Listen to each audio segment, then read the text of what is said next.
ఆయన ఎక్కడా, అయ్యెక్కడా? ఎన్ని శక్తులు ఏకమైతే ఆయనతో సమానం? ఎన్ని శక్తులు ఏకమైతే యేసుతో సమానం, దేవునితో సమానం, దేవునితో సమానం. సమస్త శక్తుల మీద అధికారం ఆయనది కదా, సర్వాధికారి యేసు కదా,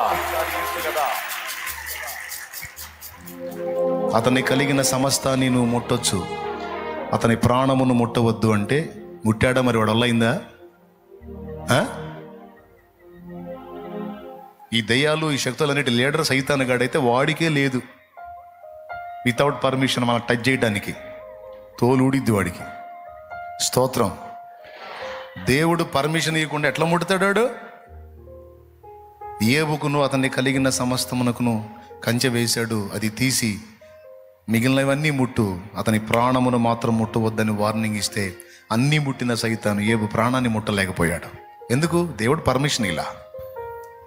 నా దేవుడు సెలవియ్యకుండా నన్ను ముట్టి బతకగలిగాడు.